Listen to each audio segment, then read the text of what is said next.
কার সব সময় প্রশংসা করব কার? প্রশংসা করলে রিজিক বাড়িয়ে দেয় কে? আল্লাহ তাআলা। লা ইন শাকারতুম লা আযীদান্নাকুম ওয়া লা ইন কাফারতুম ইন্না আযাবি লাশাদীদ। আল্লাহ তাআলা বলেন, বান্দা যদি আমার শুকরিয়া আদায় করে আমি আল্লাহ রাব্বুল আলামিন ওই বান্দার প্রতি নিয়ামত বৃদ্ধি করে দেই। সুবহানাল্লাহ। আর বান্দা যদি নিয়ামতের অস্বীকার করে তাহলে আমার কঠিন শাস্তি বান্দার উপরে কি হয়? আপতিত হয়। কঠিন শাস্তি বলতে দুনিয়াতে টেনশন, তাই না? শাস্তি বলতে শুধু আমরা গজব বুঝি, গজব বোঝায় না, মানসিক শান্তি ও শান্তি। আপনার দিলে যদি শান্তি না থাকে, মনে যদি শান্তি না থাকে, এর চাইতে দুঃখ কষ্ট পৃথিবীতে আর কিছু আছে?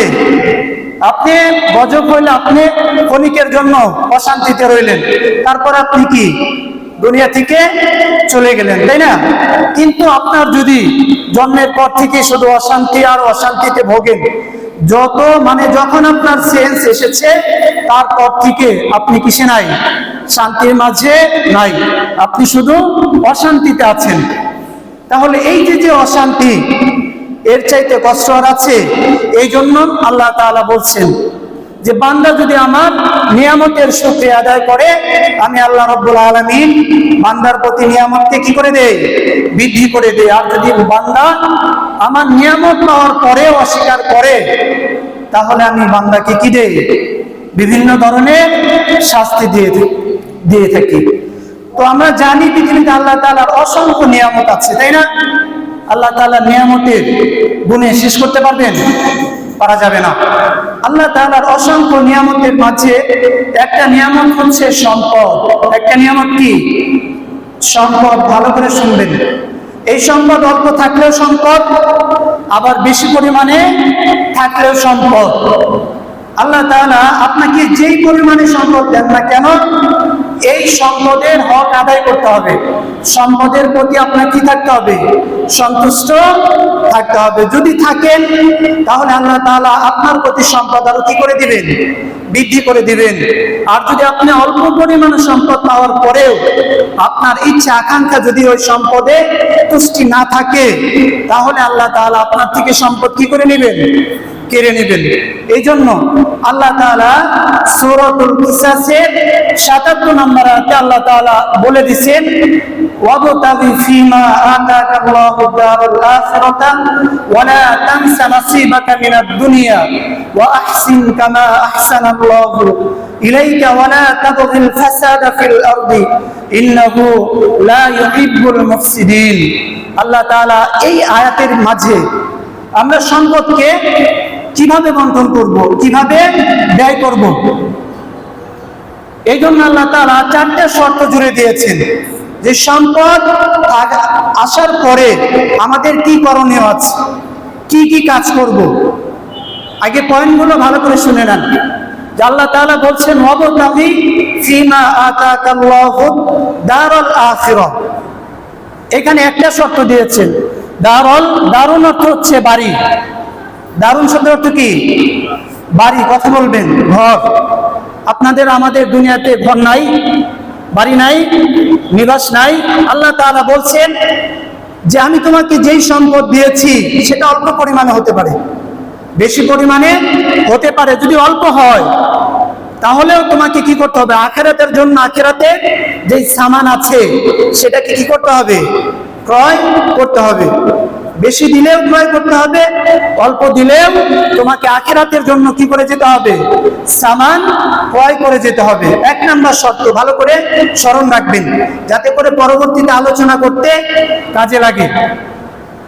তাহলে আল্লাহ তাআলা ১ নাম্বার শর্ত দিলেন কি? আখিরাতের জন্য আমাদেরকে দুনিয়া থেকেই আমাদের যে নিবাস আছে, বালাখানা আছে, সেটা কি করে যেতে হবে? ক্রয় করে যেতে হবে। সেটা কোত্থেকে ক্রয় করতে হবে বলেন? দুনিয়া থেকে, তাই না? কথা বললেন, তাহলে আলোচনা করে মজা লাগে। দুনিয়া থেকেই কি করতে হবে? আলোচনা কি বোঝা যায়? কথা শোনা যায় নাকি সাউন্ড বেশি? কথা বলবেন। তাহলে আল্লাহ তাআলা বললেন যে ওয়াবতাগি ফীমা আতাকাল্লাহুদ দারাল আখিরাহ, প্রথম শর্ত দিলেন যে দুনিয়াতে আমি তোমাদেরকে যেই নিয়ামত দিয়েছি, যে সম্পদ দিয়েছি, এই সম্পদের মুখ্য উদ্দেশ্য হচ্ছে তুমি কি করবা, আখিরাতের জন্য বালাখানা তৈরি করে যাবা। সেটা কোথায় থেকে? এই দুনিয়া থেকেই। এক নাম্বার। দুই নাম্বার হচ্ছে ওয়ালা তানসা নাসিবাকা মিনাদ দুনিয়া। আল্লাহ তাআলা বললেন যে এই দুনিয়াতে আমি তোমাকে সম্পদ দিয়েছি, তার মানে এই নয় তুমি সমস্ত সম্পদ কি করে দিবা, আখিরাতের জন্য ব্যয় করে দিবা, আমি এটা বলিনি। আল্লাহ তাআলা বলছেন ওয়ালা তানসা নাসিবাকা মিনাদ দুনিয়া, দুনিয়াতে চলতে ফিরতে তোমার এবং তোমার পরিবার পরিজন পরিচালনা করতে যেই পরিমাণ সম্পদ দরকার, ওই পরিমাণ সম্পদ তুমি কি করতে পারো, কুক্ষিত করে রাখতে পারো। অর্থাৎ দুনিয়াতে সচ্ছল ভাবে ভালোভাবে চলার জন্য যেই পরিমাণ সম্পদ দরকার, অতটুকু পরিমাণ সম্পদ আল্লাহ তাআলা কি করতে বলেছেন, সংরক্ষণ করতে বলেছেন। এটা হচ্ছে দুই নাম্বার শর্ত। কয় নাম্বার শর্ত? দুই নাম্বার। তাহলে আল্লাহ তাআলা আখিরাতের জন্য সামান গোছাইতে বললেন, আবার দুনিয়াতেও আমাকে কি করতে বললেন, চলার জন্য যে সম্পদ দরকার ওই সম্পদটা সঞ্চয় করতে বললেন। এরপর আল্লাহ তাআলা তৃতীয় শর্তে বলছেন ওয়া আহসিন কামা আহসানাল্লাহ, ওয়া আহসিন কামা আহসানাল্লাহ, যে আল্লাহ তাআলা তোমার প্রতি যে অনুগ্রহ করেছে, যেই ইহসান করেছে, তুমিও আল্লাহ তাআলা প্রতি ইহসান করো। অর্থাৎ আল্লাহ তাআলা তোমার প্রতি যেই ইহসান করেছে, অনুগ্রহ করেছে, তুমিও অন্যের প্রতি অর্থাৎ তার সৃষ্টি জীবের প্রতি অনুরূপ ভাবে কি করতে থাকো, ইহসান করতে থাকো। এখানে কিন্তু আল্লাহ তাআলা বলেন নাই দানের কথা। দান বলতে আমরা শুধু আল্লাহ আল্লাহ রাসূলের জন্য, তাই না, মসজিদ মাদ্রাসার জন্য। আল্লাহ এটাও বলে দিয়েছেন, বান্দা আমি তোমাকে সম্পদ দিয়ে তোমার প্রতি কি করেছি, ইহসান করেছি। তাই বলে এই সম্পদ তুমি কুক্ষিগত করে রাখবে না। এই দুনিয়াতে যে আমার সৃষ্টি জীব আছে তাদের প্রতিও তোমার কি থাকা চাই, অনুগ্রহ থাকা চাই। যেমনটা আমি তোমার প্রতি করেছি। একটা পাখি সে খাবার পায় না, অথচ একটা পাখির প্রতিও আপনার কি আছে, দায়িত্ববোধ আছে। এরপরে চতুর্থ শর্তে দিয়ে দিয়েছেন আল্লাহ তাআলা ওয়ালা তাবগিল ফাসাদা ফিল আরদ, ওয়ালা তাবগিল ফাসাদা ফিল আরদ, এই যে সম্পদ দিয়েছি এই সম্পদকে অকাজে ব্যয় করো না। অর্থাৎ এই সম্পদ দ্বারা দুনিয়াতে তুমি দাঙ্গা ফাসাদ সৃষ্টি করো না। তোমার সম্পদ আছে এই জন্য তুমি এই দুনিয়াতে দম্ভ করে চলবে, অহংকার করে চলবে, তুমি এমনটা করো না। এই দুনিয়াতে তুমি কি করো, মেনে চলো। আল্লাহ তাআলা যে শর্তগুলো দিলেন এগুলো তুমি কি করো, মেনে চলো। তাহলে আল্লাহ তাআলা বলেন কয়টা শর্ত দিলেন, চারটা শর্ত দিচ্ছেন। এক নম্বর শর্ত কি, আখিরাতের জন্য আমাদের কি করতে হবে, বালাখানা তৈরির জন্য দুনিয়াতেই কি করতে হবে, দান সাদকা করতে হবে। দুই নাম্বার হচ্ছে আমাদের এবং পরিবার পরিজন চালানোর জন্য যেই পরিমাণ সম্পদ দরকার ওই সম্পদ কি করতে হবে, সঞ্চয় করতে হবে। 3 নাম্বার হচ্ছে আল্লাহ তাআলা যেমন আমার প্রতি অনুগ্রহ করেছেন মানুষের প্রতিও আমাকে কি করতে হবে, অনুগ্রহ করতে হবে।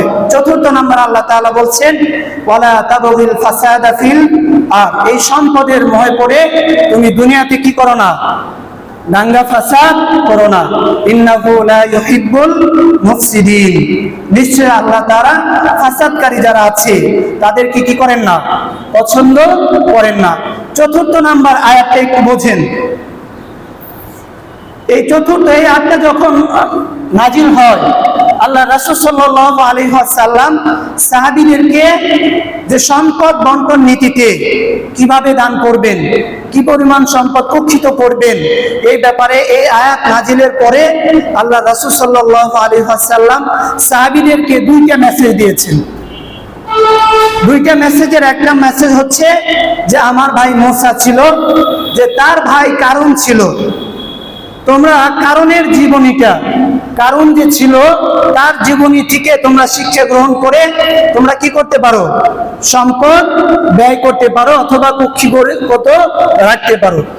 2 নাম্বার হচ্ছে যে উসমান রাদিয়াল্লাহু তাআলা আনহু এর জীবনী থেকে তোমরা কি করতে পারো, শিক্ষা গ্রহণ করতে পারো যে উসমান রাদিয়াল্লাহু তাআলা আনহু কিভাবে সম্পদ দান করতেন, তার সম্পদ বন্টনের ক্ষেত্রে তার নীতি কি ছিল, দানের ক্ষেত্রে তার পদ্ধতি কি ছিল, এখান থেকে তোমরা কি করতে পারো, অবলম্বন করতে পারো যে কিভাবে আমি আমার সম্পদ দান করব, কোন পথে করব, কোন রাস্তায় করব। শুধু দান করলে হবে না। কারণের ব্যাপারে যে ওয়ালা তাবগিল ফাসাদা ফিল আরদ, এই কারণের ব্যাপারেই মূলত আল্লাহ তাআলা যারা সম্পদশালী আছেন তাদেরকে হুঁশিয়ার করে বলেছে যে কারণ এমন একজন ব্যক্তি ছিল যে আল্লাহ তাআলা অসংখ্য মানুষকে অনেক ক্ষমতা দিয়েছে, পাওয়ারিটি দিয়েছে, কিন্তু কারণের মতো এতটা সম্পদশালী পৃথিবীতে আল্লাহ তাআলা কাউকে কি করেন নাই, দেন নাই। অটেল সম্পদের মালিক ছিলেন, এত পরিমাণে সম্পদ। একটা সময় গরিব ছিলেন, মুসা আলাইহিস সালাতু ওয়াস সালামের কাছে দোয়া চাইলেন যে আল্লাহ তাআলা যেন আমাকে সম্পদ দান করেন। মুসা আলাইহিস সালাতু ওয়াস সালাম কারণের জন্য দোয়া করার পর কারণের এত পরিমাণ সম্পদ যা আল্লাহ তাআলা দান করেছেন যে পৃথিবীর ইতিহাসে এত পরিমাণ সম্পদ আজও পর্যন্ত কোনো ব্যক্তির ছিল, এটা পাওয়া যায় না। এই জন্য আল্লাহ তাআলা কারণের পরিচয় তুলে দিয়ে তার উদ্ধৃতগুলো কি কি, সম্পদ থাকলেই আমরা সম্পদের অপব্যবহার করি, তাই না? এই জন্য আল্লাহ তাআলা কারণের থেকে শিক্ষা গ্রহণ করতে পারেন। এই জন্য আল্লাহ তাআলা শুরুতেই তার পরিচয় তুলে ধরেছেন, ইন্না কারুনা কানা মিন কওমি মূসা ফাবাগা আলাইহিম। কারণ ছিল সাইয়েদনা মূসা আলাইহিস সালাতু ওয়াস সালামের সম্প্রদায়ভুক্ত, অর্থাৎ তার কওমের একজন লোক ছিল। তাফসীরের কিতাবে এসেছে কারণ ছিল সাইয়েদনা মূসা আলাইহিস সালাতু ওয়াস সালামের চাচাতো ভাই। আবার কোন কোন তাফসীরে এসেছে যে চাচাতো ভাই না, কারণ ছিল সাইয়েদনা মূসা আলাইহিস সালাতু ওয়াস সালামের খালাতো ভাই। এই যে কারণকে আল্লাহ তাআলা সম্পদ দান করেছিলেন, ফাবাগা আলাইহিম, এই সম্পদের মোহে পড়ে কারণ তিনি তার সম্প্রদায়ের মাঝে ঔদ্ধত্য প্রকাশ করতেন, বাহাদুরি প্রকাশ করতেন। এর কারণ কি ছিল? আল্লাহ তাআলা বলছেন, ওয়া আতাইনাহু মিনাল কুনুজি মা, আমি কারণকে কি দিয়েছিলাম? খাজানা দিয়েছিলাম, অর্থাৎ ধন সম্পদ দিয়েছিলাম। ধন সম্পদ দিয়েছিলেন, কি পরিমাণ ধন সম্পদ! এখন আয়াত দ্বারা, এর পরবর্তী আয়াত দ্বারা আল্লাহ তাআলা স্পষ্ট করে দিয়েছেন যে একটা ব্যক্তির কি পরিমাণ সম্পদ ছিল। আল্লাহ তাআলা বলছেন, ইন্না মাফাতিহাহু লাতানু বিল উসবাতি উলিল কুওয়া, তার এত পরিমাণ সম্পদ ছিল যেই সম্পদের চাবিগুলো বহন করার জন্য একটা শক্তিশালী অর্থাৎ বলবান একদল যুবকও সেই চাবিগুলো বহন করতে তাদের জন্য কষ্টসাধ্য ছিল। একদল যুবক শুধু ওই সম্পদের যে চাবি আছে সেই চাবি বহন করতেও তারা কি ছিল না, সক্ষম ছিল না। তাহলে কি পরিমাণ সম্পদ আল্লাহ তাআলা তাকে দিয়েছিলেন। তারিখের কিতাবে এসেছে, যে হাদিসে তাফসীরের কিতাবে এসেছে যে 40টা উট চাবি বহন করার কাজে নিযুক্ত ছিল। আবার কোন কোন তাফসীরকার বলেছেন যে না, 60টা উট ছিল, শুধু তার সম্পদের চাবি কি করত, বহন করত। এই যে আল্লাহ তাআলা তাকে এত সম্পদ দিয়েছিলেন, এত সম্পদের পরে তার ভিতরে একটা অধ্যত্ব প্রকাশ করেছিল।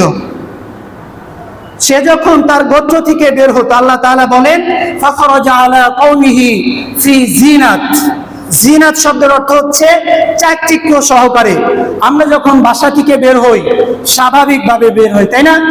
আমাদের চলাফেরা স্বাভাবিক না, কিন্তু কারণের চলাফেরা এমন ছিল, সেই যখনই তার রাজপ্রাসাদ থেকে বের হবে তার সাঙ্গপাঙ্গ দরকার। চেলাপেলা, সে নিজে শুধু মানে জাঁকজমকপূর্ণ ড্রেস করতো না, তার যে সহকারী ছিল, চেলাপেলা ছিল, তার অনুসারী ছিল, তাদেরকেও খুব কি করতো, জাঁকজমক ভাবে উত্তম পোশাক পরিধান করে রাস্তায় এমন ভাবে বের হতো। আল্লাহ তাআলা বলছেন, দম্ভ করে একটা মানুষ, মানে দম্ভ করে যেরকম রাস্তায় চলে, তার চলাফেরাটা ছিল এরকম দাম্ভিক আকারে। এই যে একটা মানুষ যখন এখান দিয়ে পাজারো গাড়ি নিয়ে যায়, কোন হেলিকপ্টার নিয়ে যায়, দুনিয়াবি মুখী যারা আছে, অর্থাৎ দুনিয়া চায় যারা, আমাদের মাঝে দুনিয়াবি লোক নাই, দুনিয়া চায় না। আল্লাহ তাআলা বলছেন, ক্বালাল্লাযীনা ইউরিদুনাল হায়াতাদ দুনিয়া ইয়া লাইতা লানা মিসলা মা উতিয়া কারুন।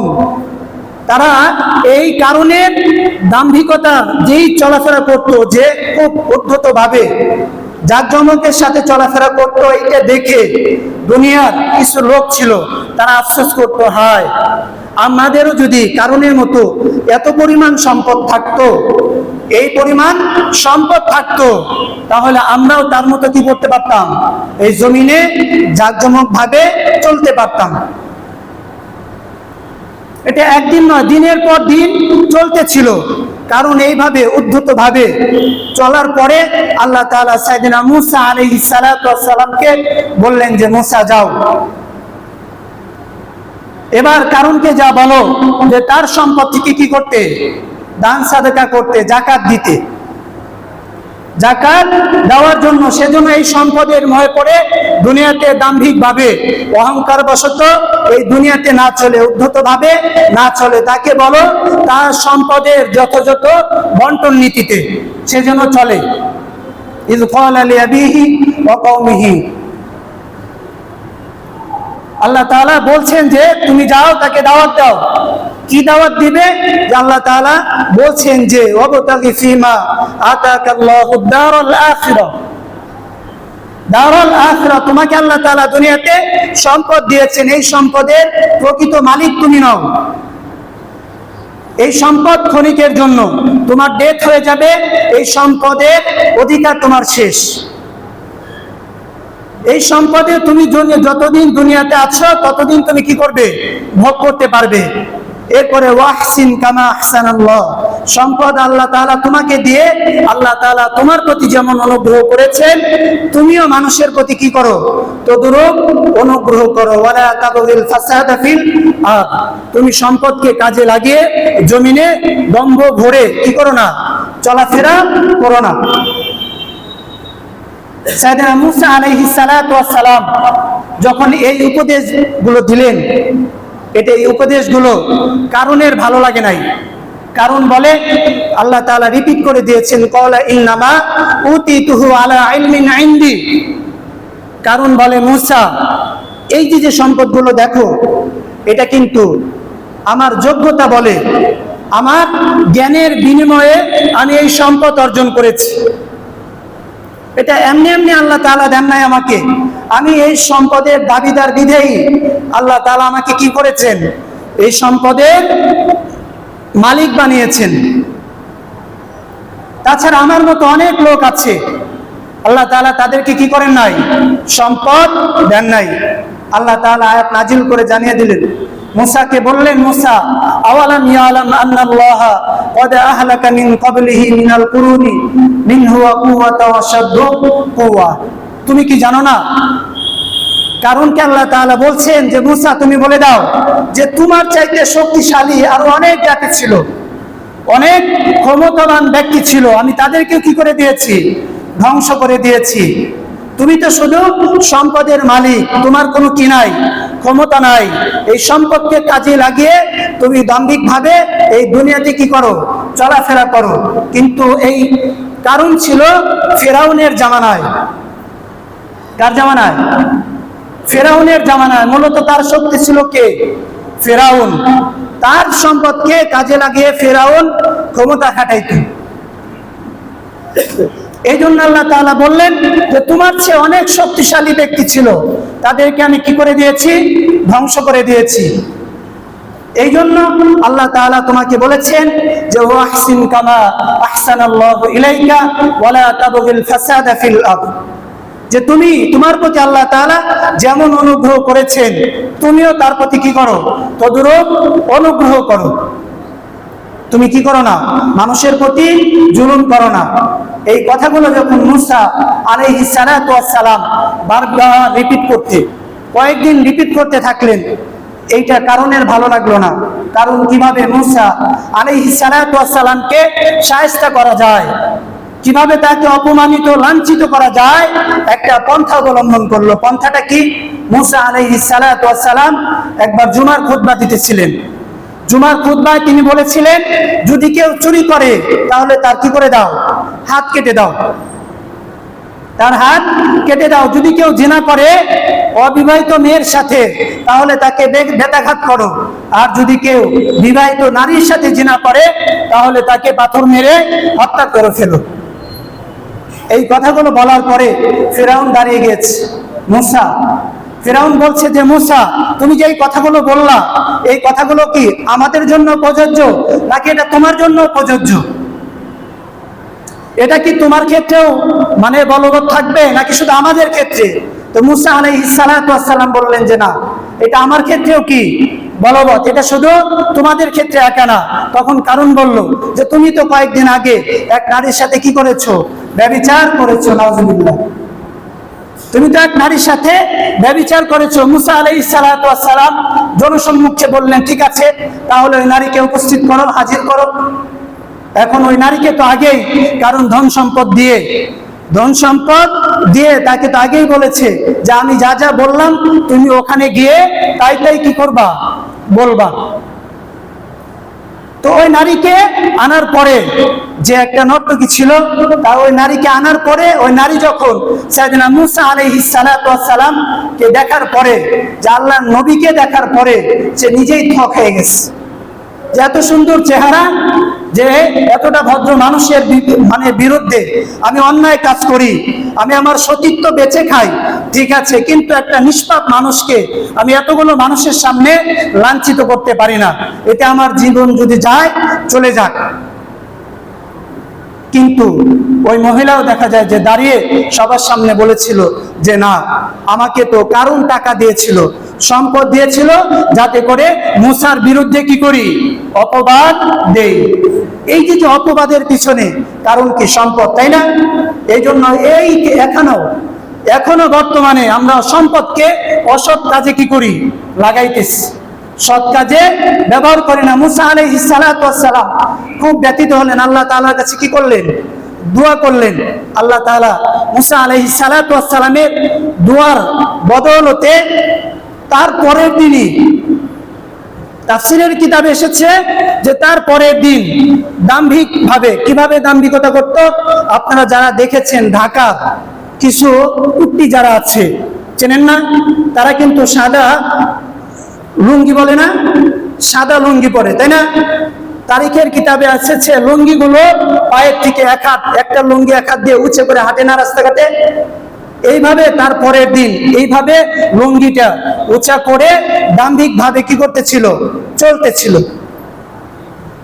এই চলার সাথে সাথে তখন তার আধা বিঘা পরিমাণ পা গেড়ে যায়। এরপরে তার যখন দাপতে তার পরের দিন আবার আধা পরিমাণ দাবে, তখন জনগণ তখন বলতেছিল যে মূসা আলাইহিস সালাতু ওয়াস সালাম কারুনকে হয়তো জাদু করেছে, যাতে কারুন যদি এই সম্পদ নিয়ে কারুন যদি দেবে যায়, দুনিয়া থেকে চলে যায়, তাহলে মূসা আলাইহিস সালাতু ওয়াস সালাম কারুনের যে সম্পদগুলো আছে এই সম্পদগুলো কি করবে, গ্রাস করবে। অর্থাৎ কারুনের সম্পদগুলো মূসা আলাইহিস সালাতু ওয়াস সালাম নিয়ে নেবে। এই কথা শোনার পরে সাইয়েদনা মূসা আলাইহিস সালাতু ওয়াস সালাম তিনি আবার কি করলেন, আল্লাহ তাআলার কাছে দোয়া করলেন। তিনি আবার দোয়া করলেন যে আল্লাহ তাআলা, যে শুধু কারণ নয়, তার সম্পদ সহ আপনি কি করে দেন, জমিনে দাবিয়ে দেন। আল্লাহ তাআলা মূসা আলাইহিস সালাতু ওয়াস সালামের এই দোয়ার বদৌলতে এখনো পর্যন্ত, শুধু তাই নয়, শুধু কারণ নয়, কারণের সাথে তার যত সম্পদ ছিল সবগুলো সম্পদ নিয়ে এখনো পর্যন্ত কারণ কি আছে, জমিনে দাপতে আছে, কিয়ামত পর্যন্ত কি করবে? দাপতে থাকবে। কিসের কারণে? সম্পদের যে অপব্যবহার আছে। এই জন্য আল্লাহ রাসূল বলেছেন যে সম্পদ যাদের আছে, অল্প হোক বেশি হোক, যে কারণে থেকে তোমরা শিক্ষা গ্রহণ করো। আর 2 নাম্বার আল্লাহ রাসূল বলেছিলেন যে উসমান রাদিয়াল্লাহু তাআলা আনহু থেকে শিক্ষা গ্রহণ করো। উসমান রাদিয়াল্লাহু তাআলা আনহু দানের ব্যাপারে বলে শেষ করা যাবে না। এক জুমা কোনো যদি এরকম 10টা জুমাও আসে, তার দানের আলোচনা শেষ করা যাবে না। শুধু এই ছোট্ট একটা ঘটনা শোনেন। আল্লাহ রাসূল সাল্লাল্লাহু আলাইহি ওয়াসাল্লাম যুদ্ধে যাবেন। কোথায় যাবেন? যুদ্ধে যাবেন। তো আল্লাহ রাসূল সাল্লাল্লাহু আলাইহি ওয়াসাল্লাম যুদ্ধের জন্য ফান্ড কালেকশন করতেছিলেন। যে সাহাবীদেরকে ডাকলেন যে যুদ্ধে যাব, অস্ত্র লাগবে, তোমরা কি করো? টাকা দাও। আল্লাহ রাসূল সাল্লাল্লাহু আলাইহি ওয়াসাল্লাম সাহাবীদেরকে বললেন, উপস্থিত সাহাবীদেরকে বললেন যে কে আছো যুদ্ধের জন্য দান করবা? সাইয়েদনা উসমান রাদিয়াল্লাহু তাআলা আনহু দাঁড়িয়ে গেলেন, বললেন ইয়া রাসূলুল্লাহ, আমি যুদ্ধের জন্য আল্লাহর রাস্তায় আল্লাহ রাসূলের জন্য 100টা উট দান করে দিলাম। সুবহানাল্লাহ। আল্লাহ রাসূল বলেছিলেন সামনের দিকে, উসমান সামনেই ছিলেন। এবার আল্লাহ রাসূল এদিকে হাত ইঙ্গিত করছেন। উসমান রাদিয়াল্লাহু তাআলা আনহু ওখান থেকে উঠে গিয়ে এখানে, রাসূল এদিক দিয়ে চেয়েছেন, উসমান রাদিয়াল্লাহু তাআলা আনহু এখানে উঠে গিয়ে দাঁড়িয়ে বলছেন ইয়া রাসূলুল্লাহ, আমি কি করব? আল্লাহ রাসূলের জন্য 100 উট দান করব। এরপরে আল্লাহ রাসূল এদিকে ইঙ্গিত করলেন। এদিকে ইঙ্গিত করার পরে সাইয়েদনা উসমান রাদিয়াল্লাহু তাআলা ওখান থেকে উঠে আবার এদিকে এসেছেন। এদিকে এসেও সাইয়েদনা উসমান রাদিয়াল্লাহু তাআলা দাঁড়িয়ে বলতেছেন ইয়া রাসূলুল্লাহ, আমি কি করব? আল্লাহ রাসূলের জন্য 100 উট দান করলাম। সুবহানাল্লাহ। তারিখের হাদিসে এসেছে একবার নয়, দুইবার নয়, 6 বার এভাবে 600 উট আল্লাহর রাস্তার জন্য উসমান রাদিয়াল্লাহু তাআলা দান করে দিয়েছেন। সুবহানাল্লাহ। আল্লাহ রাসূল মুস্কি মুস্কি হাসেন, হেসে দিয়েছেন যে যেদিকেই হাত তুলি শুধু উসমান আর উসমান। রাসূল হেসে দিয়েছেন। উসমান রাদিয়াল্লাহু তাআলা দাঁড়িয়েছেন যে ইয়া রাসূলুল্লাহ, আমার দান এখনো কি হয় নাই, শেষ হয় নাই, আপনি একটু অপেক্ষা করেন। উসমান রাদিয়াল্লাহু তাআলা রুমে গেলেন। বাসায় গিয়ে বেবিকে বলছেন যে স্বর্ণ, আজকে এমন একজন মহাজন পেয়েছি যে মহাজনের সাথে বিজনেস করলে দুনিয়া আখিরাতে কোনো কি নাই, ক্ষতি নাই। ওই মহাজনের সাথে আজকে একটু কি করতে চাই? বিজনেস করতে চাই, সদা করতে চাই। যে তোমার স্বর্ণ মণিমুক্তা যা আছে, স্বর্ণ রূপা যা আছে, আলাদা আলাদা পুটলায় কি করে দাও? বেঁধে দাও। তো স্ত্রী মনে করছে নিশ্চয়, যেহেতু উসমান রাদিয়াল্লাহু তাআলা বিজনেসম্যান ছিলেন, বড় কোনো ব্যবসায়ী পার্টি এসেছে যে তিনি বিজনেস করবেন। উসমান রাদিয়াল্লাহু তাআলা কে জিজ্ঞেস করলেন যে আজকে কি কোন বড় বিজনেসম্যান পেয়েছো যে যার সাথে কি করবা? বিজনেস করবা। উসমান রাদিয়াল্লাহু তাআলা বলেন যে হ্যাঁ, এমন একজন বিজনেসম্যান পেয়েছি যার সাথে বিজনেস করলে দুনিয়া আখিরাতে কোনো কি নাই, ক্ষতি নাই। নিয়ে যাওয়ার পরে আল্লাহ রাসূলের কাছে বললেন ইয়া রাসূলুল্লাহ, আমি শুধু উট দেইনি, আমার ঘরে যা আছে সেখান থেকেও আমি যুদ্ধের জন্য কি শরীক করেছি। আল্লাহ রাসূলের নূরানি চেহারাটা চাঁদের মতো চমকাইতেছিল খুশিতে। আল্লাহ রাসূল সাল্লাল্লাহু আলাইহি ওয়াসাল্লাম সাইয়েদনা উসমানের জন্য দোয়া করলেন, আল্লাহুম্মা ইন্নী রাযিতু আন উসমান, আল্লাহ আমি উসমানের জন্য রাজি হয়ে গেলেন। সুবহানাল্লাহ। আপনিও আরশ থেকে কি হয়ে যান? রাজি হয়ে যান। এরপরে যে আয়াতটা নাজিল হয়েছিল যে আল্লাহ তাআলা সবচেয়ে ধনাঢ্য, তাই না? ইন কুনতুম গানিয়ুন ওয়া আনতুমুল ফুকারা। এই আয়াত নাজিলের পরে আল্লাহ রাসূল সাল্লাল্লাহু আলাইহি ওয়াসাল্লাম তখন সাহাবীদের সামনে বলেছিলেন যে শুধু আল্লাহ ধনী নয়, শুধু আল্লাহ ধনী নয়, আল্লাহর সাথে আমার উসমানও ধনী। সুবহানাল্লাহ। কিসের কারণে? শুধু তার সম্পদের যে সঠিক বন্টন নীতি ছিল দানের ক্ষেত্রে, অর্থাৎ আখিরাতের জিন্দেগির জন্য, সামানের জন্য তার যে সম্পদ, এই সম্পদটা ইসলামের জন্য অকতরে কি করে দিয়েছেন? বিলিয়ে দিয়েছেন। সুবহানাল্লাহ। এই জন্য আমাদের মসজিদ, এই মসজিদের জন্য সাধারণত কালেকশন করা হয় না, তাই না? এ পর্যন্ত কোনদিন কালেকশন হয়েছে? হয় নাই। যেহেতু এখন আমাদের এখানে খতিব সাহেব আছেন, ইমাম সাহেব আছেন, মুয়াজ্জিন আছেন, আবার আমাদের মসজিদে আনুষঙ্গিক কিছু ছোট ছোট কাজ আছে, যেই কাজগুলোর জন্য আমরা বড় বড় পার্টির কাছে যেতে পারি না। ছোট ছোট্ট অনুদানে আমরা সকলে যারা নামাজ পড়ি আমরা নিজেরাই কি করতে পারি, এই কাজগুলো করতে পারি। আর এটা আমাদের কি নৈতিক দায়িত্ব, ইমানি দায়িত্ব। এই জন্য আমাদের মসজিদের যে এই যে আপনার ডেকোরেশন গুলো দেখতেছেন অলরেডি কভার হয়ে গেছে, কিন্তু টাকাটা বাকি আছে। এই জন্য আমাদের এখানে খরচ হয়েছে 25 থেকে 30,000 টাকার মতো, 25 থেকে 30,000 টাকার মতো। আমরা চাইলেই কি করতে পারি,